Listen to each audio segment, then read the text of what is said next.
السلام علیکم ورحمۃ اللہ وبرکاتہ۔ اعوذ باللہ من الشیطان الرجیم، بسم اللہ الرحمن الرحیم۔ رب اشرح لی صدری ویسر لی امری واحلل عقدۃ من لسانی یفقہوا قولی۔ رب زدنی علما وعملا، یا مقلب القلوب ثبت قلبی علی دینک۔ یا رب لک الحمد کما ینبغی لجلال وجہک وعظیم سلطانک۔ ہم پڑھ رہے ہیں سورہ البقرہ کا ترجمہ اور اس کی تفسیر۔ آج کی آیت نمبر 35 اور 36 کا ترجمہ اور اس کی تفسیر پڑھیں گے۔ وَقُلْنَا يَا آدَمُ اسْكُنْ أَنْتَ وَزَوْجُكَ الْجَنَّةَ، اور ہم نے کہا اے آدم تم اور تمہاری بیوی اب جنت میں رہو۔ اب امتحان شروع ہو رہا ہے آدم کا۔ آدم فرشتوں کے سامنے مسجود بن گئے، فرشتوں سے زیادہ علم رکھتے ہیں۔ ہم نے کہا آدم تم اور تمہاری بیوی رہو جنت میں، وَكُلَا مِنْهَا رَغَدًا، اور وہاں سے جو چاہو کھاؤ، حَيْثُ شِئْتُمَا، جہاں سے تمہارا جی چاہے، وَلَا تَقْرَبَا هَٰذِهِ الشَّجَرَةَ، لیکن اس درخت کے قریب نہ آنا۔ قرآن ہمیں یہ نہیں بتاتا کہ وہ کس چیز کا درخت تھا، اور ہمیں اس کی ضرورت بھی نہیں ہے، کیونکہ آیت کسی درخت کی ڈسکرپشن دینے کے لیے نہیں ہے، مقصد بیان کرنے کے لیے ہے۔ یہ مثال جو دی جا رہی ہے فَتَكُونَ مِنَ الظَّالِمِينَ، ورنہ تم ظالموں میں شمار ہوگے۔ تو آدم علیہ السلام کو جنت میں بھیجا گیا۔ کیوں بھیجا گیا؟ امتحان کے لیے۔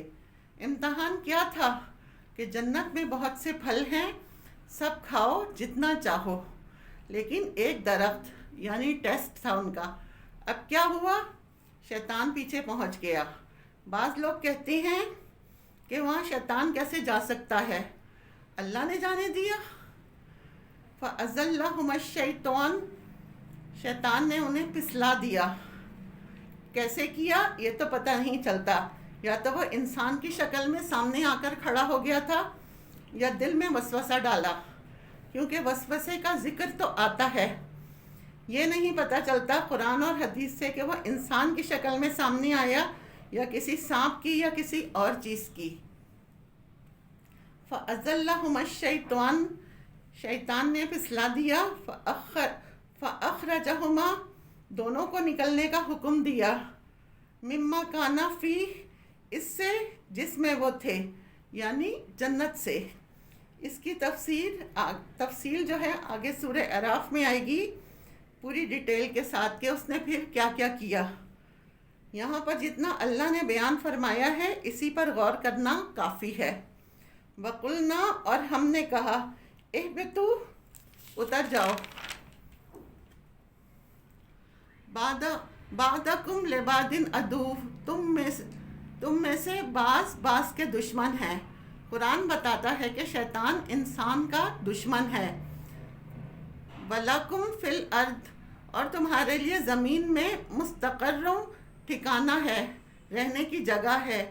وَمَتَاعٌ، اور فائدہ اٹھانا ہے۔ کب تک؟ اِلیٰ حین، ایک مقررہ وقت تک، ہمیشہ کے لیے نہیں آ رہے، ایک مخصوص محدود وقت کے لیے تمہیں زمین میں بھیجا جا رہا ہے۔ اس آیت سے ہمیں ایک اور بہت اہم بات پتہ چلتی ہے۔ وہ کیا ہے؟ کہ اگر کوئی ممنوع درخت کا پھل کھائے تو اللہ کی رحمت سے دور ہو جاتا ہے۔ دنیا میں اللہ نے بہت کچھ پیدا کیا ہے ہمارے لیے، لیکن کچھ چیزوں کو حرام بھی قرار دیا ہے۔ مثلا قرآن سے ہمیں کیا پتہ چلتا ہے؟ کچھ چیزیں جو حرام ہیں ہمیں ان کے قریب بھی نہیں جانا چاہیے۔ اسی طرح حضرت آدم علیہ السلام کو کہا تھا لا تقربا ہذہ الشجرہ، اس درخت کے قریب بھی نہ پھٹکنا۔ کھانے کی تو دور کی بات، پاس سے بھی نہ گزرنا۔ یہ کیوں کہا پاس سے بھی نہ گزرنا؟ کیونکہ جب انسان حرام کے قریب جاتا ہے تو پھر آہستہ آہستہ وہ پھسل جاتا ہے، اس کو پھر احساس ختم ہو جاتا ہے گناہ کا، وہ اس کے اندر وہ سلپ ہو جاتا ہے۔ لیکن یہاں پر یہ بھی پتہ چلتا ہے کہ اگرچہ انسان غلطی کر جاتا ہے اور اس سے بھول بھی ہو جاتی ہے، وہ پھسل جاتا ہے، لیکن اللہ کی رحمت کا دروازہ اس کے لیے ہمیشہ کھلا رہتا ہے۔ وآخر دعوانا ان الحمد للہ رب العالمین.